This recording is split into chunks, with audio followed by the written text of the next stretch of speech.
inawezekana kwa muda huo Zuchu aliguswa kupata ujumbe wa kuwapelekea watu ambao kwa namna moja ama nyingine wanaweza kawa wanakuamini na wewe pia. Sasa kutaka kucollaborate pamoja, roho kukataa, manake kwa upande wako wewe, yeye alivyokucheki na akakusuggest kwamba mfanye kazi. Wewe ulisense kitu gani, ukafeel kitu gani kabla ya roho yenyewe kukwambia bana achana na Zuchu? Okay. Kwanza tujue kitu kimoja.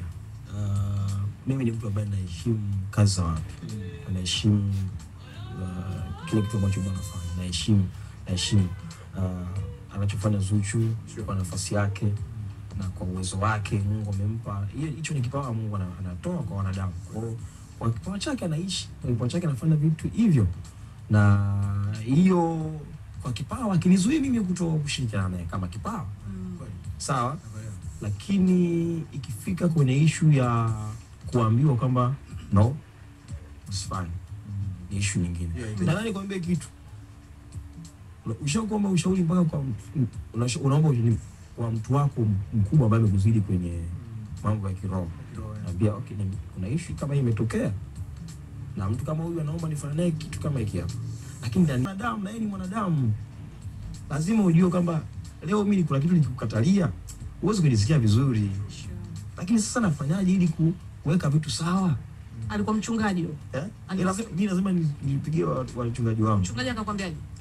Mchungaji wangu alinishauri vitu vingi, siwezi kuvielezea hapa sasa hivi. Kimoja tu kile ambacho kikakati. Okay. Alishauri vitu vingi lakini alichoniambia cha kwanza ni kile ambacho mimi nilikuwa nimeshakipata. Anambia amani yako, amani ya ndani yako inakwambia nini? Akasema kama amani ndani yako inachokwambia ndio kifanye. Na mimi nilichosikia nani? Nikasema okay, basi na hiki ambacho ameniambia the same, yani kile ambacho mimi nilikuwa ndio hicho niambia. Lakini kwa upande wa FDQ mbona ilitokea hapo kwa upande na wote wanafanya kitu kimoja, wote wanafanya vitu hizo. Kwa upande wa FDQ ilikuwaje rahisi kukamilika kwa project na upande huu wa Zuchu ikawa tofauti? Okay, kwanza kabisa FDQ mimi ni kama kaka yangu cha kwanza. Yani sio mtu ambaye nimekutana naye tu. Lakini Zuchu simfahamu hivyo. Umenielewa? Simfahamu hivyo. Lakini FDQ na familia naye na nimekaa before hajafanya ile ni tumekaa, tumeishi, tumeongeaga, sana na background yes fulani. Sio ya nani lakini nzuri. Ona mfahamu anafanya hivi ni mtu fulani, ni mtu wa hivi hata hivyo naandika kuna ngoma moja na uweza mimi wimbo ambao aliandika nikaenda nilifanyia research wa FDQ. Okay. Nikaingia kwenye maandishi yake. Nikaenda kwenye Biblia nikaanza kusearch. Mimi kuangalia kwenye Zaburi ipo, kwenye Mithali ipo.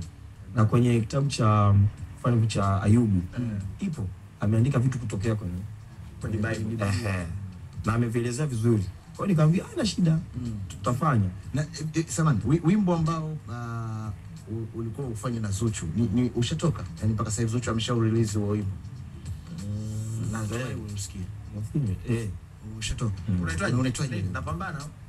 Unaitwaje? Nadhani ina sasa. Au ndio ule ambao wimbo wote umependwa ule wa nani? Wa mamake FDQ alisema anaitwaje?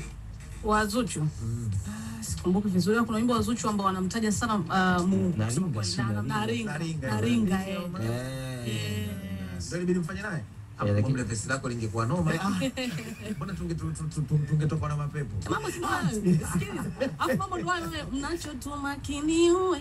Ndio kinanilinda. Sasa unajua nilichokisema FDQ ilikuwa rahisi kwa sababu pia una story naye, unamjua vizuri kwa sababu mmekuwa mna ukaribu. Nisha namjua.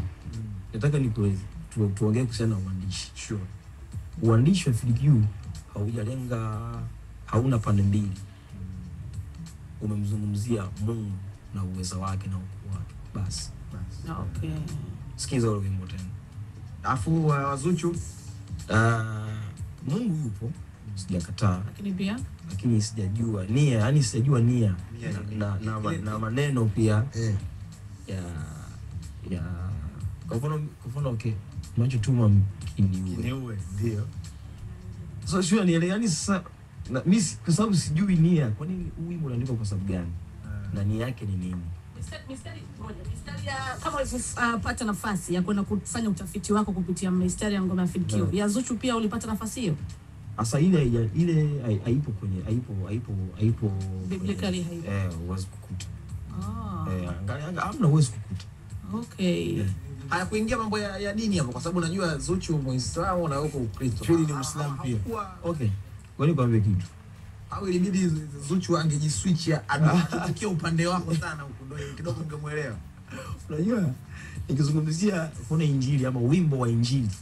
Wimbo wa injili unajua kuna wimbo wa kutia moyo, kuna wimbo wa inspiration, kuna vitu vingi, lakini nyimbo ya injili nikizungumzia wimbo wa injili, wimbo ambao unamgusa unamwelezea Yesu moja kwa moja, ndio injili yenyewe. Ndio wimbo wa injili. Sasa mimi lazima niangalie